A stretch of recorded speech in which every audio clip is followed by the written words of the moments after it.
a very, very warm welcome to Khyati Bhatt. I have been planning this podcast in my mind for years now.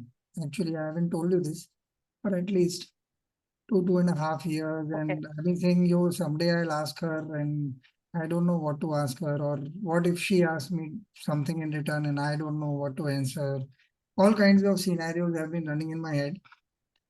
For the audience, Khyati runs an organization called Simply Body Talk, which specializes in body language and helps corporates and businesses better their chances at doing their services better, interacting better, communication better, and a host of things.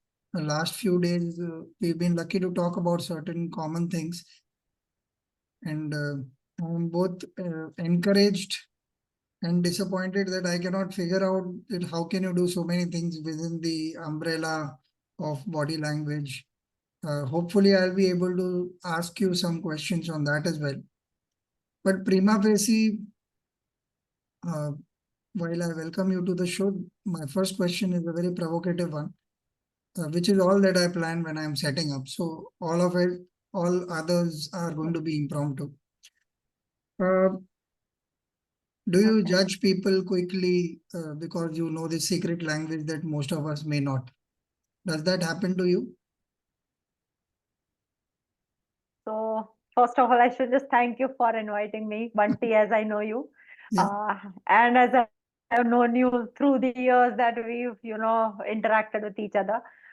So, I mean, I've been a listener all my life. That's just me.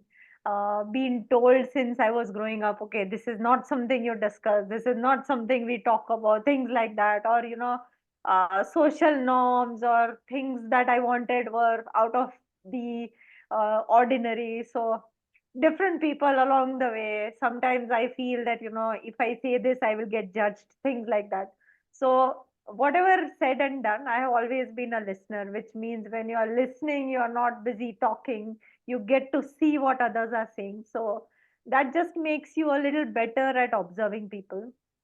But through the years, one thing I've realized is you want to be able to understand people through their body language, but that doesn't mean you want to judge them.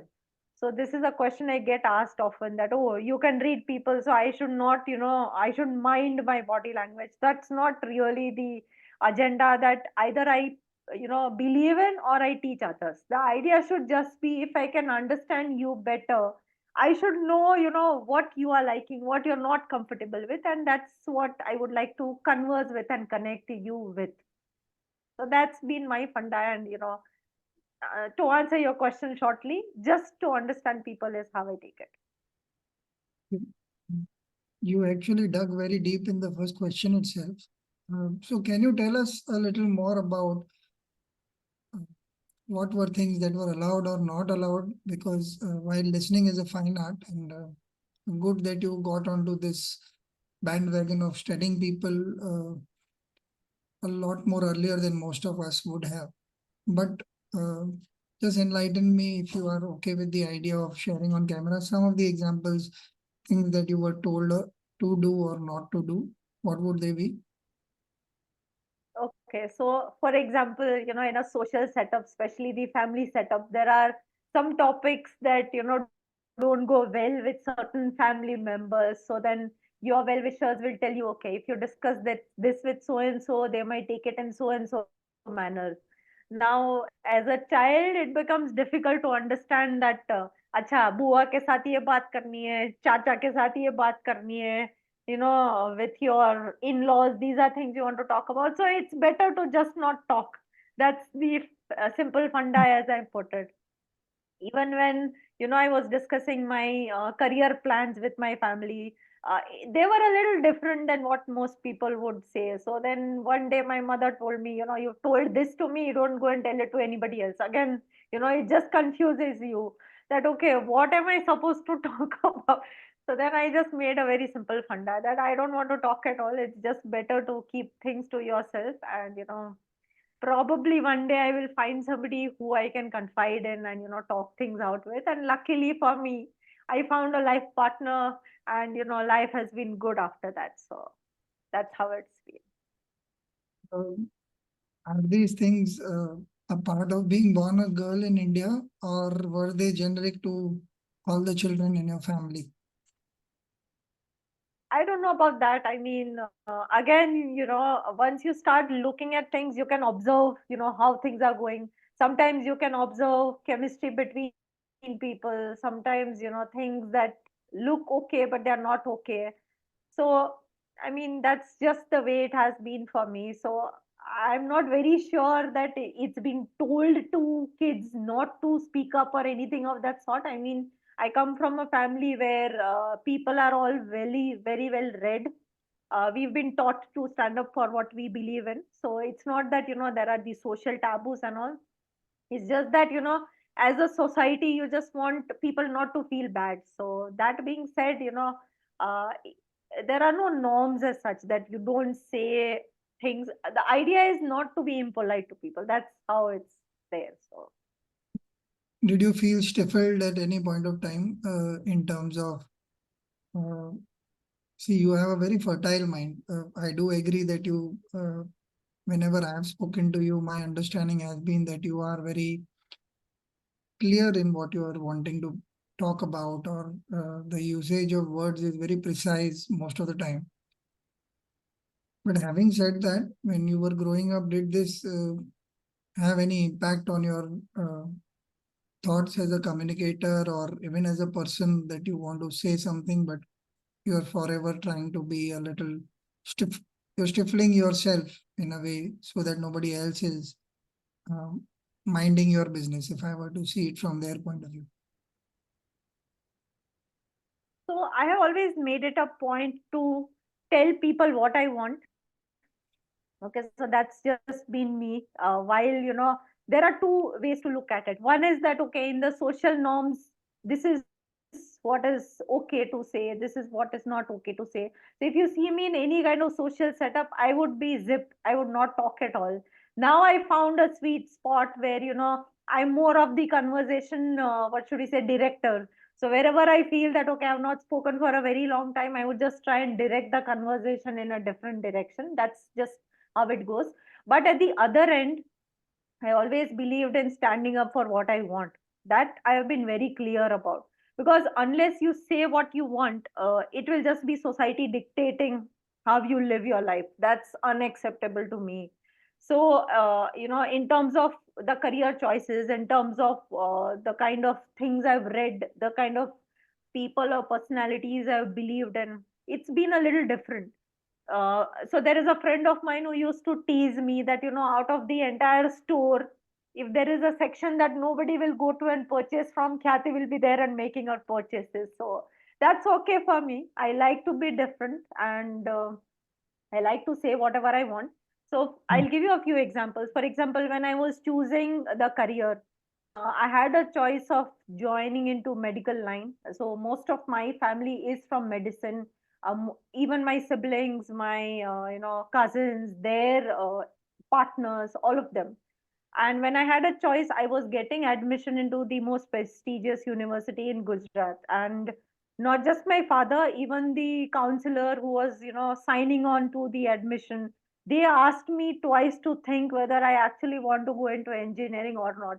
And I was very clear that if there's something I like, that's coding, that's, thinking about macroeconomics, that's the kind of engineering that I chose, and that's what I pursued. After that came the choice that, okay, most people in our family have never chosen a job. Why do you want to do a job? I said that's what I want to do and that's what I will do. So I chose a job of my liking. After that, when I settled into the job, I was making good money. Then I wanted to quit. Again, that question was raised that now that you're doing so well, why do you want to quit and do your own thing? So again, I stood up and I said that, okay, this, I'm very clear that, I have seen how corporate life works, and I don't believe I'm cut out for it. I am from a family, or rather a background of entrepreneurs. I would want to just, be my own, let's say decision maker. So I would like to take up a business of my own. And again, my family hears me out. They all have in terms of objections, they are just there as the devil's advocate, helping me to be very sure that I'm taking the right call.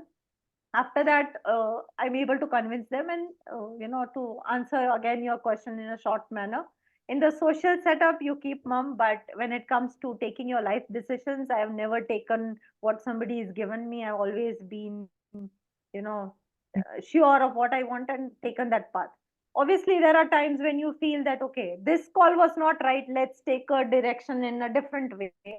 And that's okay, right? We all keep learning as we grow, and that's absolutely fine. And do no regrets thus far. So that's been my journey. So, it's a very strange combination of staying quiet and being confident in a very peculiar manner, if I were to say so. Um, do people around you think that you're difficult to be with because you have all the answers? Uh, I'm not very sure about that. I mean, nobody has told me that you have all the answers. And I don't think I have all the answers, right? Even right now, whatever my career is, my job is more to guide people towards what they know they want. Like if I were to talk about personal coaching, so it's never that you have all the answers. In fact, right now I'm working with a client who sometimes tells me, why don't you tell me what has to be done? So I have to tell him that, my job is not to tell you how Yeah. things are done. My job is just to help you figure out, what will work, because everybody's personality is different, everybody's style of doing things is different. So there is never one answer to things. There are always different choices. It's just about figuring out what will work the best for you.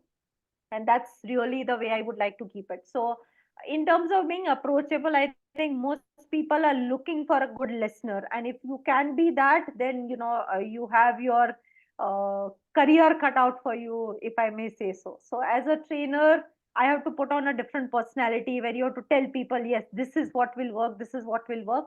But as a coach, you have to lend an ear to people. So you have to kind of mix the two personalities. So yes, there are those who tell you in that role as a trainer that give me what has to be done, and there you have to play that role. But when you are one on one with people, they are there to listen to you and looking for you to just nudge them into the right direction. So I think I'm able to balance the two out. So Okay. Um, you did mention very briefly that you have uh, also made mistakes in your career. You've course corrected yourself uh, in your work life or personal life, whatever it may be. So can you give us an example where you thought, because you also did mention clarity is something that you have an innate understanding of what you want. That I can also tell you the context where I'm coming from. Uh, a much hmm. misunderstood thing about people who are clear in their communication is that they've got that's where the question also came from. Do you have all the answers? Because everybody thinks that you have all the answers. It's not that a person has all the answers, that you gauge things better. Uh, you are able to understand the nuances or at least work on the nuances a little more. Your ability to withstand setbacks is also part of the embedded code of knowing what you want. Uh, so my question comes from, can you give us an example of where you did not, uh, things did not go as planned, and then you had to course correct yourself? Anything that you can share on camera, obviously. I think there are lots and lots of these. So I'll start with engineering itself. When I Okay. joined, I was very clear that I want to go into information technology. I had Hmm. done some amount of research about, what all goes into the field or what to expect. Now, the day I joined into engineering, I got to know, I didn't know about this. Maybe now looking back, I feel dumb, but at that time I was just, what should we say, 19-year-old, so that's okay. What I got to know is the first year of engineering, you're supposed to do mechanical drawings, civil engineering, again, go back to physics, things I didn't really like when I was studying for my boards. So that came as a big shock to me. And the first day I walked into college, I had second thoughts that whether I've done the right thing or not. So that being said, that was the first regret I had in terms of my career choice, that have I walked into the right thing? Because before this, I was very clear I don't want to become a doctor. But then once I chose what I wanted to, the first year was hell. After that, things became good. I started enjoying. So that was the first thing. Then coming to my post graduation. So when I was selecting the specialization, the field in which I wanted to specialize, I chose wealth management. Again, the idea was to learn something I didn't know at all. So stocks, personal investments, these are things I had not heard about at all. So it looked like something fun to work with. That's why I chose finance and wealth management as my specialization. When I joined into my first role, which was a business analyst, this is all way back in 2005. I joined in Bangalore, and I thought I made a very wise choice. So, business analysis is a role in which information technology meets finance. So, I was handling a team where, we would be given some requirements of the clients, having some financial products, and the team is working on IT, and I have to give my inputs on finance. So, it looked like fantastic. Okay, I'm going to use all my skills of being an IT engineer and a combination of finance. Uh, 8 months into the role, I was already looking for a switch. Why? Because the job was not stimulating enough. I need something that really makes me think a lot. So again, the corporate office called me and told me, okay, if you're looking for a switch, we have an opening in the corporate office. Why don't you just take a switch to Mumbai? So that's when I joined into hardcore finance. I did around 1.5 years of that, and then I realized that too much of number crunching. I cannot sleep at night, and if I'm spending 8 to 8 in the office, it's better to spend that on my job, on something I like doing, not on doing it for somebody else. So that's when I realized, okay, let me start something of my own. And then I joined my mother-in-law's business because there was a lot to learn. After 2 years of that, I realized, okay, this is her passion, it's not my passion. I want to do something that is my calling.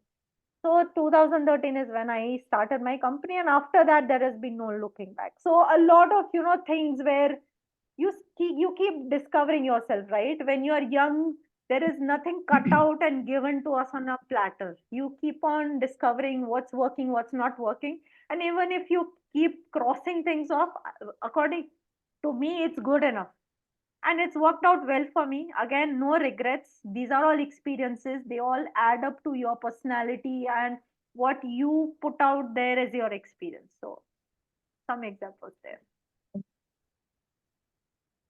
Do all these experiences make you a little more compassionate towards people who are unclear when they are searching for what motivates them in life? Do you think Yes.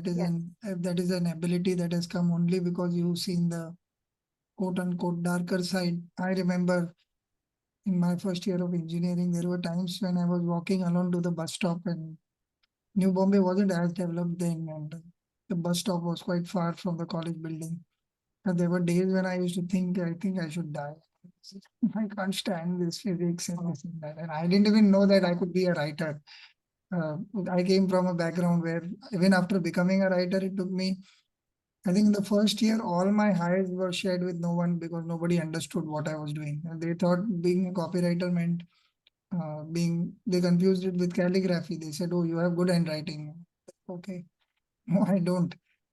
But it became difficult. Okay. And so I understand that. But do you think your personality has calmed down, or because intellect has this whole thing of making us very, very proud and arrogant at times, coming from personal experience also. Sometimes I have people who don't get it very quickly, and when the things are in a rush and you want to get something to finish in time, especially advertising being led by deadlines more often than not. So you're rushing to get things done, and every cog in the wheel is supposed to do their job properly. Uh, but yeah, life experiences have I would want to think any goodness that I have, it is due to those dark days, because without that I would not be privy to the human condition. So do you agree on that? Do you have any thoughts on that?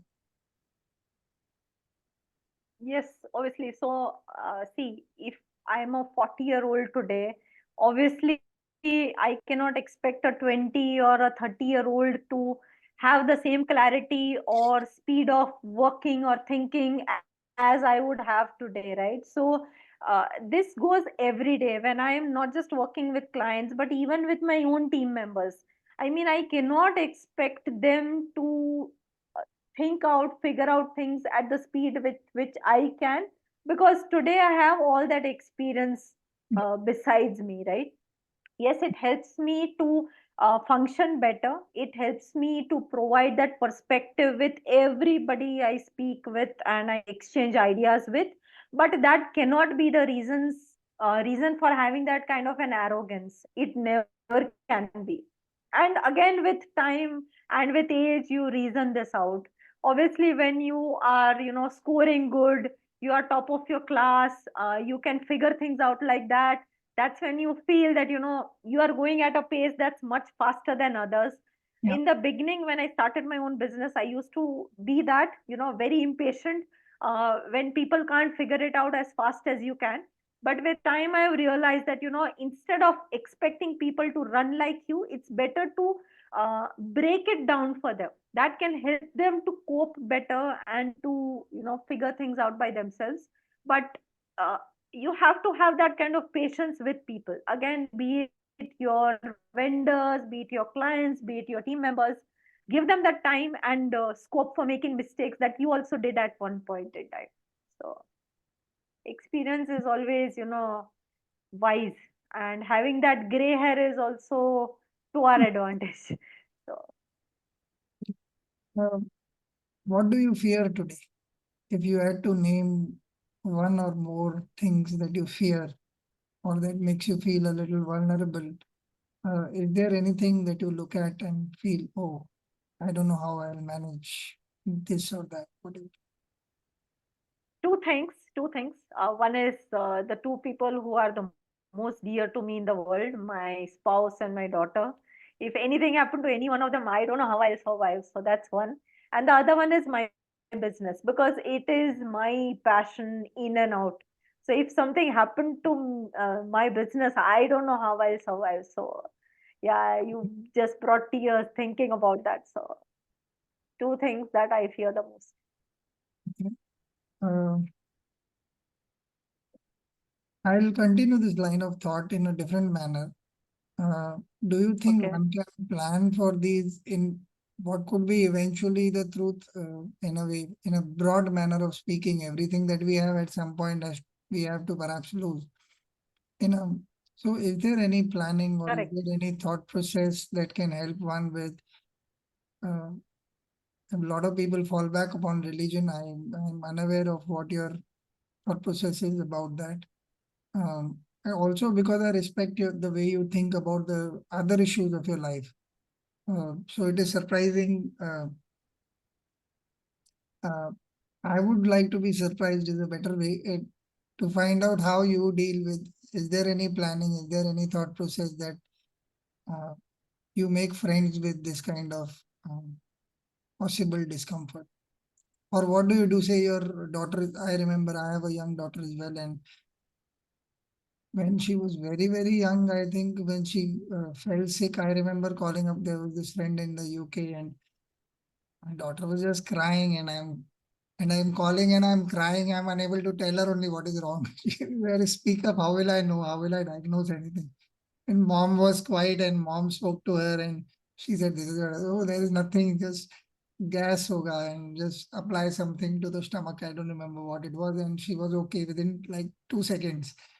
But just the thought that, oh man, how do you resolve this? And even thinking of this right now makes me feel, oh my God, it's such a difficult moment to deal with. Uh, Today I'm a lot better. I would want to think that.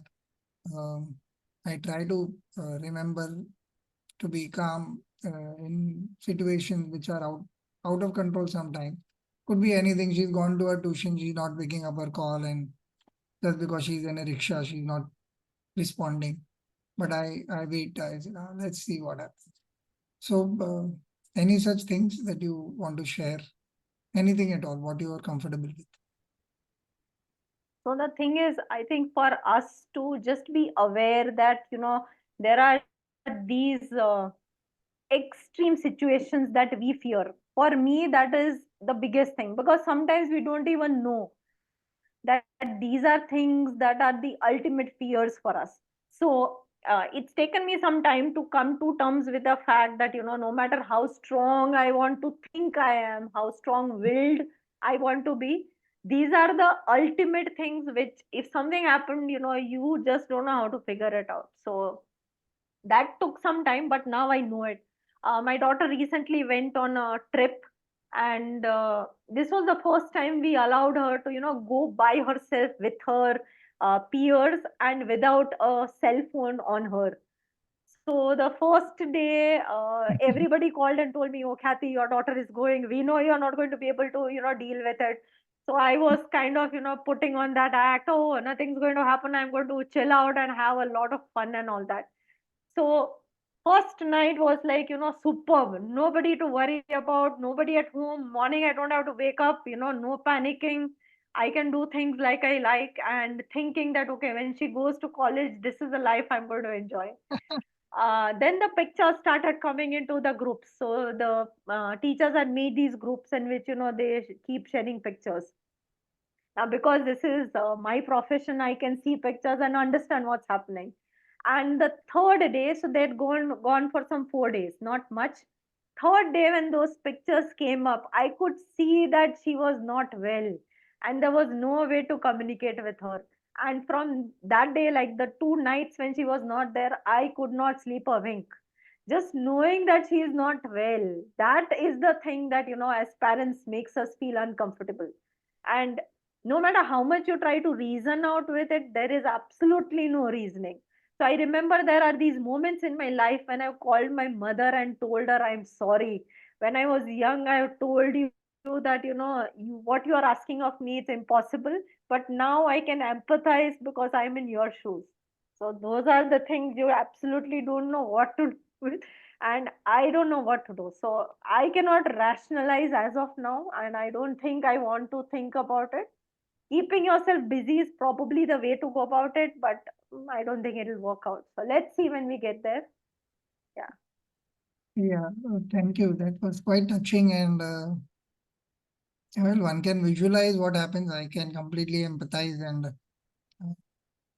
I'm trying in my own way. That she's about to enter college in a couple of months, so uh,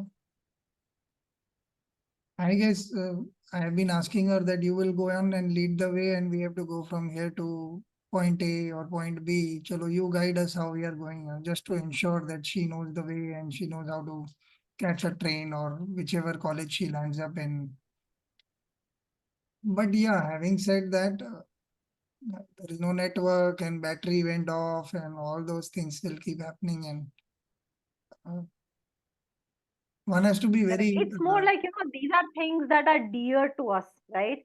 So dear to the extent that you don't know how to survive without them. That's probably why, uncertainty is what bothers us. That's, yeah, the sense I'm getting even from the examples that you are sharing. yeah. Uh,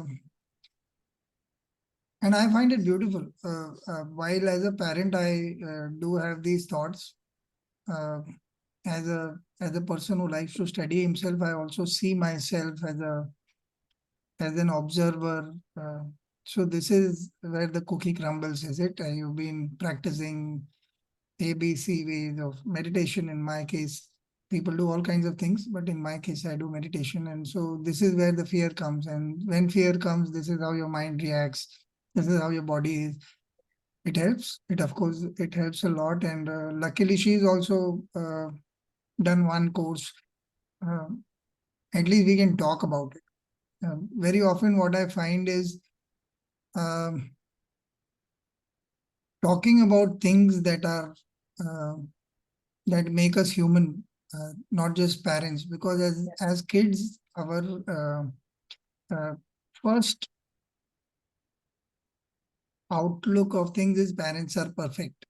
I see this in my daughter quite a lot. Whatever I say is kind of the gospel truth. And so very often I have been sharing things which kind of break that mold. Okay, look, dad is not as perfect. Now I think she tells me more often than I would like to hear. But initially I kind of said, okay, these are things I'm uncomfortable with, or we are with this group of friends and my friends have made fun of me in front of you. I don't like it. Whatever, small things which show the vulnerable side of me. And it helps because it also helps her open up and talk about things which are otherwise she wouldn't have perhaps shared with me. And of late also, we were communicating about something and she did say that it is only because you are okay with what I share and you don't judge me, I'm able to do this. Uh, One other question that I want to ask you is, on the professional front, when dealing with a client or uh, when dealing with your team members who are dealing with a client, say you know better. So this is an actual on-ground situation. Say, suppose I'm your client for whatever reason. I come from an advertising background. I ask you to help me with film, brand, or something where I'm struggling with the understanding of what pictures to use or uh, nuances in the film that I'm writing, storyboards, or whatever it is that you offer. Now, suppose you know better, but your team member is communicating something and I am liking what he or she is saying. And we are kind of, oh, lovely, lovely, we got to do this. And you realize that you can do better. But at that point, there is no way of interjecting and saying, okay, look, this is not working. So again, it is a vulnerability because of the three things that you said that you fear. Your business is one, and that is because you are passionate about it. Since you are passionate, you would not want some crappy thing to go out, even if the client is ecstatic about it. How do you deal with a matter where uh, all the wisdom that you have cannot be shared in that moment, and perhaps it's a very decisive moment? Maybe you are getting the job because I'm liking what your staff is saying. What would you do and how would you resolve the situation? This is for my understanding of how you deal with, because your field is also very subtle. It's not an everyday thing where you are doing accounts and then later you send a different paper saying, oh, there was an accounting mistake. You cannot do that. So how do you deal with Correct. human emotions in that space? Okay. So, my mother-in-law has taught me one mantra when I used to, work with her in our business. When a client asks for something and you feel you can deliver it, even if it's not really what you do, but you are confident that you can deliver what they are asking, first instinct should be a yes, not a no. So, to answer your question, supposing the client is asking for something, my team member is promising it to them, and I am there in that room. Two things will happen. One is, if I can understand that what's getting promised is something I can deliver, even if it's not my forte, I will not want to interject, because one, we are getting that client to, start confiding in us, and second, I would not want to contradict what my team member is promising. Maybe True. once we come back, because most of the deals, they are never closed on the spot. There is always, that it's a long process, at least for us. Like, there's a little back and forth. We'll be sharing what we can deliver, they'll be asking, okay, can you also add these requirements, things like that. So, given that, we would want to come back and discuss exactly what we can deliver, how much we can promise, and how much we can say we can deliver. But the idea is not to over promise on things we cannot deliver, right? So, that being said, if on the moment I feel that they are over promising things, maybe I will step in. But otherwise, I will let them take that charge, come back, and then talk it out with them. That when you promise so and so, do you really think we can deliver or not? Because sometimes every assignment is a little different from the others. There have been times when, we've been asked to do things which are not exactly our domain, but they are things we can deliver.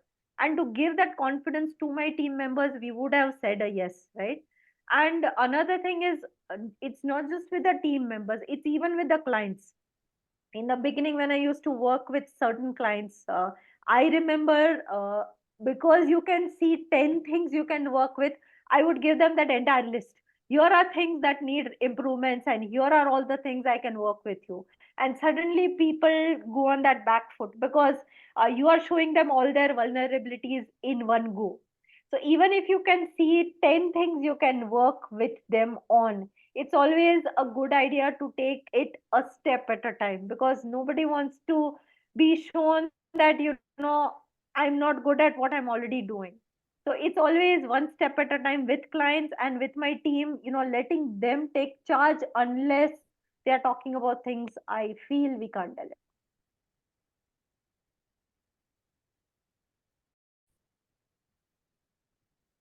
Uh, there's one question that is running in my head about your value system when dealing with clients. One of the things that I realized during my stint with corporates is that very often profit becomes the only motive for a lot of corporates, and uh, it it tended to be a little problematic in terms of growing my business or uh, communicating my discomfort with, look, I'm not going to do this irrespective of what is happening. So have things like those happen with you?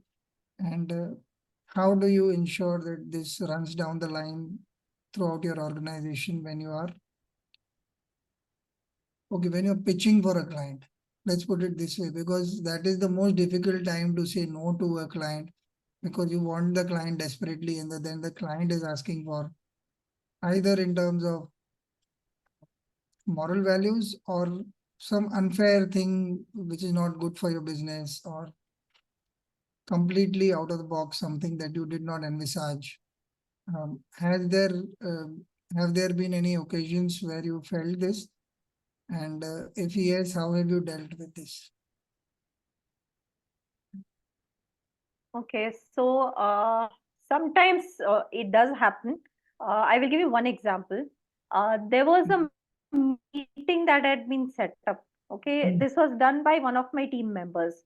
Now, he had set up the meetings, so I was not directly talking with the team that he was speaking with.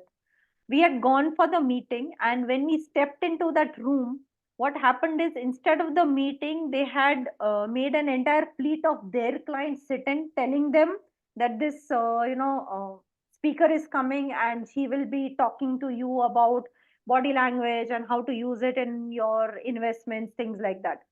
Now that was a very should I put it, very delicate situation, because at one point I could have said a flat no, because as a value or as a principle, we do not do free demos. If you go into the corporate world, if you start saying we do free demos, there are sharks out there. They will just take you for a ride. Okay. So, as a concept, we do not do free demos. Now we are walking into that room. It's full of people. Uh, they have spared their time and come and sit there. If I don't deliver, they will be disappointed. uh, Again, if I see a no, the team member who had taken all those efforts, because for him also it was a genuine surprise, he also would feel a little demotivated, right? And the client, on the other hand, they had not done the right thing. It was not fair that without warning, they put us into a situation which, we were not told about. So, what do I do over there? So, the only way out was we just actually deliver. And once I start speaking, then I do not, think that, okay, because this is a free thing, these are only the things I should share, these are things I should not talk about, because I believe that knowledge is something where there should not really be barriers. Okay, so this is one such situation. After the 1 hour talk was done, I told my team member that we do not want to entertain this client even if they want to go for paid services. Because if this is the kind of ethos that exists in that organization, they are not people we would like to work with. Okay, and as a I should say fortune, because sometimes I feel that I'm not so lucky because we've not really grown at the pace I would have liked to work at. But when I look back, most of the clients, not most, I should say 99% of clients that I've worked with, they have been very clean in their ethos. In fact, there have been corporates who made us sign those agreements that you will not, reach out to our people with freebies. When I've been, in that spontaneity, I've told some of my clients, why don't I bring in some brownies for your team because I'm in town and your team is an absolute gem. I've loved working with them. They have told me, please do not do that. So that comes from a fortune, I should say, that it's good luck to work with people who are very clean about what they want, what's acceptable, what's not. Once in a while it does happen, and we try and just stay clear of those kind of organizations. So, It is such a joy. I do not feel like ending the podcast, but I am also running out of questions. It's been an absolute joy and honor to see so many different facets of your business and your personality at work. You've been very forthcoming in your answers, be they personal or professional. Thank you so much for your time and being on the values workshop. I shall see you soon. Thank you. thank you, Bunty. I think as a host, you know how to ask the right questions. That's probably why I enjoyed talking it out. A lot of things I have never shared before. So that's Oh, to you, right? As a host, you've been able to bring that out. So thank you so much thank for you. that. Thank you.